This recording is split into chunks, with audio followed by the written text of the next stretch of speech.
A black waiter was splashed with water by a cop, then forced to kneel and apologize. If you're black and poor in a white town, even your silence can be seen as a threat. And if you're black and speak up, that's when they make you kneel. Literally. Terrence Miles had worked the Tuesday morning shift at Duke's Diner for 6 years, wearing the same white apron, the same patient smile, and carrying the same ache in his back from 12-hour days. The place was a greasy spoon near the highway off-ramp, where cops came in for cheap coffee and working folks came in for cheaper conversation. Terrence knew every regular's order by heart. He knew that Miss Gina liked her hash browns crispy, and old Mr. Tom always asked for extra napkins he never used. But on that particular Tuesday, at 10:17 a.m., a single drop of water set off a chain of events that would shatter whatever illusions Terrence had left about dignity, justice, and the limits of human cruelty. The man in the booth was Officer Chad Brenner, badge number 3456, known to the diner staff as Extra Mayo, because he insisted everything be smothered in it. Brenner wasn't on duty, was on edge. His face was red from either the July heat or his own anger, and the way he looked at Terrence as he approached the table was the same way someone might look at a bug crawling too close to their food. "You deaf or just stupid?" Brenner said before Terrence could even greet him. "I beg your pardon, sir?" Terrence asked calmly, used to being talked down to, but always refusing to answer rudeness with rudeness. "I've been sitting here for 10 goddamn minutes. No coffee, no menu. You ignoring me or what?" "I apologize," Terrence replied. "I just finished serving table 4 and was." Brenner didn't let him finish. He picked up the glass of ice water Terrence had just set down and, with a flick of his wrist, splashed the entire contents across Terrence's chest. The water soaked through his white shirt, chilling him, but what froze him in place was the dead silence that followed. Every fork, every spoon in the diner paused. Gina's mouth hung open. Mr. Tom dropped his napkin for the first time in a decade. Then came the words that would haunt Terrence for the rest of his life. "Kneel." Terrence blinked. He thought the PETA had misheard. "You heard me," Brenner said, leaning back with the confidence of a man who'd never faced consequences. "Kneel and apologize for disrespecting a police officer." There were no cameras. There never were in Duke's Diner. Management didn't want to ruin the charm. But there were eyes. Dozens of eyes. And no one moved. Terrence could feel his breath tightening. He looked to the counter where his manager, Doug, stood frozen. Doug, who once told him he was like family. Doug, who now looked away. The diner was no longer a place of breakfast and warmth. It was a courtroom with no judge, no jury, just a sentence waiting to be carried out. Terrence's knees buckled slightly, not because he was going to kneel, but because of the weight. The weight of history pressing down on him. The ghosts of ancestors who'd been forced to kneel. The faces of children who'd watched their fathers humiliated.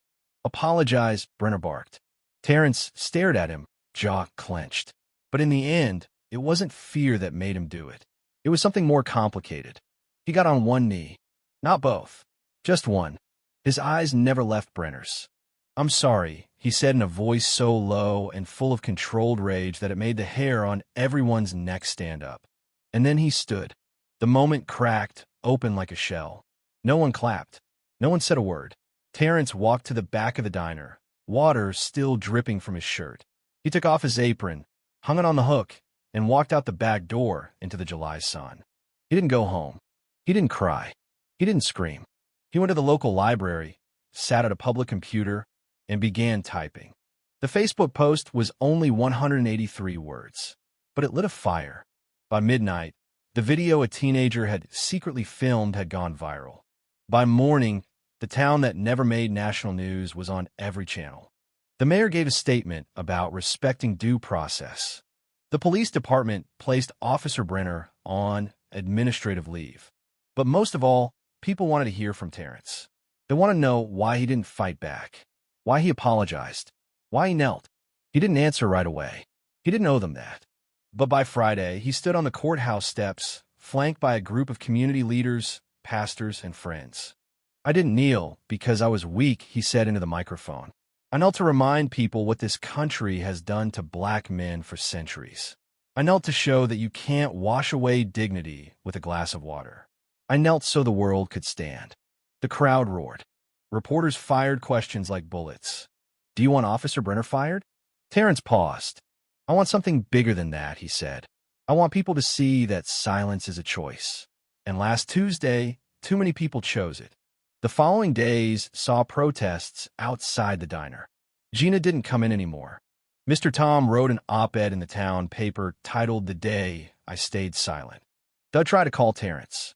He didn't answer, because Terrence had moved on from the diner from that moment and into something bigger. He joined a local racial justice organization, began speaking at schools, shared his story, not for sympathy but to spark accountability. Because sometimes the most powerful resistance doesn't come from fists or fire. Sometimes it comes from a man soaked to the bone, kneeling with pride and refusing to break. Terrence never asked to be a symbol. He didn't want the interviews, the headlines, or the hashtags. He only wanted what most people took for granted: do his job without being humiliated. But in a country where justice often depends on who's watching, the simple act of kneeling had turned him into a storm. The protests outside Duke's diner grew by the day. First a handful, then hundreds. Signs read, "Dignity is not a crime," and "Black lives don't kneel." Chanting echoed through the narrow streets of Dawsonville, a town better known for its tractor shows than civil unrest. Inside his apartment, Terrence sat at his small kitchen table, watching live footage on his cracked phone. He saw teenagers holding up his image like a saint. He saw veterans saying they fought for the right to resist. And he saw, most painfully, the anger of those who felt betrayed. People he thought were friends. Doug, the manager, had gone on local TV to clear the air. Terrence didn't watch the full segment, but the clip went viral. I didn't see what happened. It's not my place to judge. Terrence was like family, but you can't just go around accusing law enforcement without knowing all the facts. It stung more than he expected. He hadn't expected Doug to stand on the protest line, but he also hadn't expected him to stand behind silence. Then came the letter. It was slipped under his door, scrawled in red ink on notebook paper. No name, no return address. Just 7 words. You knelt once. Next time you'll bleed. He read it 3 times before folding it carefully and placing it in a drawer. He didn't report it. What was he going to call the police? By the weekend, the protests were met with counter-protests. Men in camo and sunglasses stood across the street from high school students and church ladies, arms crossed, hands near their belts. The air was thick with tension. Everyone in Dawsonville knew something was coming. No one knew what. On Sunday morning, Reverend Elijah Banks, an old civil rights warrior with a voice like thunder, called a community meeting at the church. Word spread fast.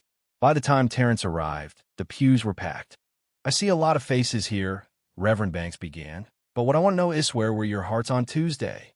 A murmur rippled through the crowd. This is not just about one man, one cop, or one diner, he said.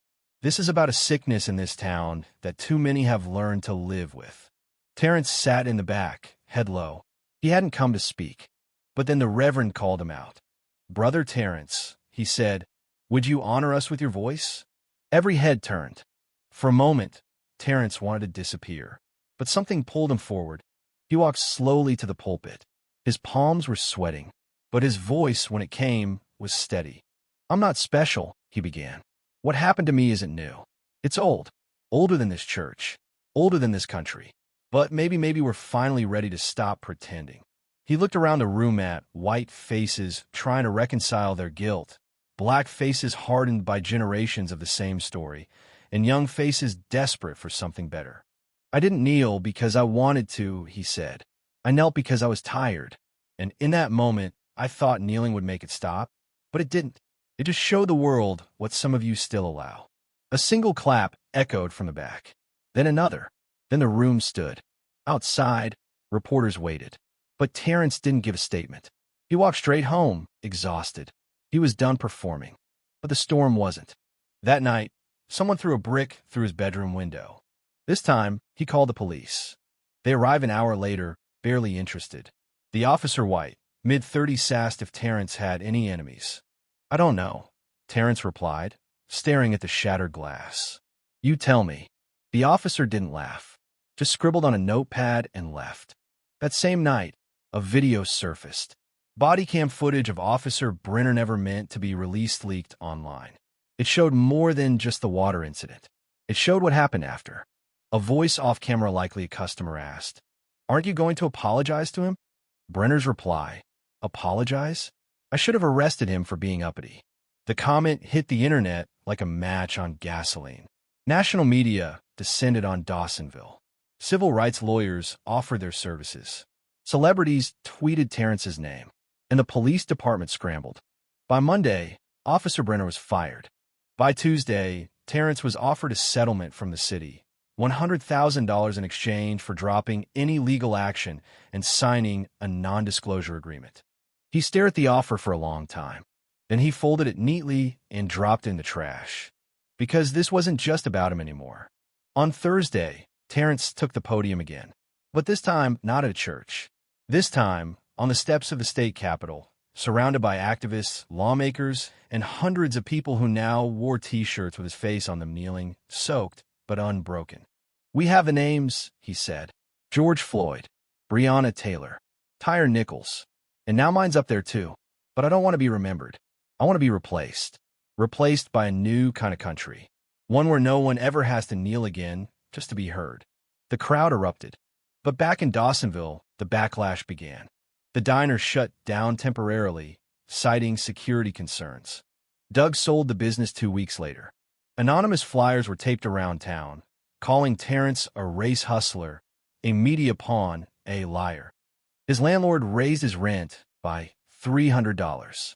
He lost friends, lost sleep, lost the ability to walk down the street without being recognized or targeted. But he also gained something. He gained a voice, and he had no intention of giving it back. For weeks, Terrence lived between two worlds. One was loud and overflowing. Interviews, rallies, panels, podcasts. People from all over wanted a piece of his pain. Activists called him a voice of a generation. Politicians wanted him at their town halls. Even late-night hosts joked that it took a glass of water to wake America up. But the other world, the quiet one, was darker.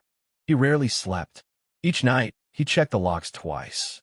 He'd stopped shopping at his local grocery store after a white man followed him through 3 aisles muttering, "You brought this on yourself." He ate mostly takeout now. The library, once his refuge, had been vandalized with the words "Stay silent, stay safe," carved into the wood of his favorite reading table. His mother called from Georgia every night. "You sure this is what you want, baby?" she asked gently.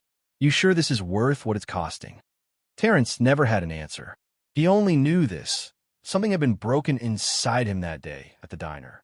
Not just pride, not just safety, something deeper, some quiet agreement he had made long ago to survive quietly, respectfully, invisibly.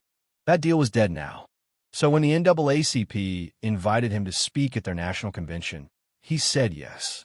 He flew to Chicago, stood under the blazing lights in front of a crowd of thousands, and told his story. But this time, he didn't end with outrage. He ended with questions. What if I hadn't knelt? What if I'd thrown the water back? What if I'd hit him? Where would I be now? He paused, letting the silence settle like dust. I don't ask those questions to regret my choices. I ask them because I want you to see the box we're forced to live in. A box where dignity costs your job, your safety, your sanity. Afterward, 24 young people approached him crying. One whispered, "You said what I've been afraid to say my whole life." Another gave him a folded note that simply read, "Because of you, I won't kneel again." For the first time in weeks, Terrence allowed himself to feel pride. But the peace didn't last. One morning in late August, he opened his email to find an invitation unexpected, chilling, and impossible to ignore. It was from the Dawsonville Police Department. They wanted to host a community healing forum. They wanted him to attend, and they wanted him to sit beside Officer Chad Brenner, the same man who had thrown the water, the same man who had not apologized. At first, Terrence laughed. Then he closed the laptop and walked away. But the email haunted him, not because he wanted to forgive, but because he knew what people would say if he refused. They tried to make it right, and he said no. He doesn't want healing, wants attention. He's just keeping the wound open. Terrence sat with the decision for 3 days. On the fourth day, he said yes. The event was held in the town gymnasium. Over 500 people showed up. Reporters packed the back rows. Cameras lined the walls. There were metal detectors at the door. Terrence wore a plain black shirt and jeans. No slogans. No suit. Just himself. Brenner wore his dress blues. Medals on his chest. Fresh haircut. Still no apology.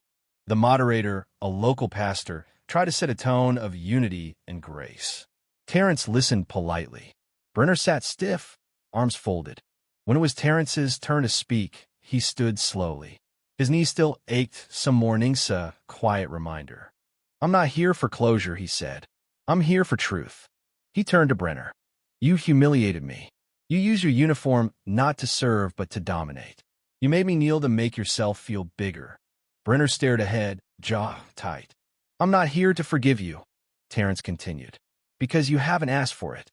I'm here to say I survived you, and that survival, in itself, is a form of justice." The room was silent. Then the moderator turned to Officer Brenner. "Would you like to respond?" Brenner leaned into the mic, cleared his throat, and finally spoke. "I've been told I should apologize," he began, "but I also have a right to defend myself. That day, I felt disrespected, and maybe I overreacted." The crowd shifted. Murmurs.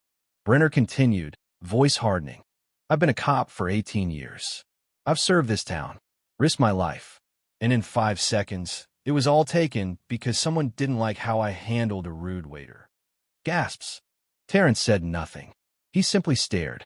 And then, calmly, he stood and walked out. The next morning, Brenner's statement was all over the news. Some commentators defended him. Others called it the final nail. Within a week, the department issued a public apology not from Brenner, but from the chief. They admitted to deep failures in training, culture, and accountability. Brenner resigned quietly the following month. But Terrence didn't stop. He launched a foundation one need to support workers facing racial discrimination in low-wage jobs. Within 6 months, the foundation had helped 37 people sue their employers for harassment or abuse. He spoke in front of Congress during hearings on police reform. When asked what justice looked like to him, he answered, "Justice looks like a world where no one's worth is measured by how polite they are in the face of pain." 2 years later, Dawsonville elected its first black city council member. 3 years later, the diner reopened under new ownership and invited Terrence to its reopening. He declined, because some places are not meant to be returned to, only remembered. One rainy night, 4 years after the glass of water, Terrence visited his mother's grave. He hadn't been back in a long time. He knelt beside the headstone, this time by choice, and whispered, "They didn't break me, Mama. They tried, but they didn't." And the wind seemed to carry her answer back through the trees. "No, baby. You stood taller than any of them ever did."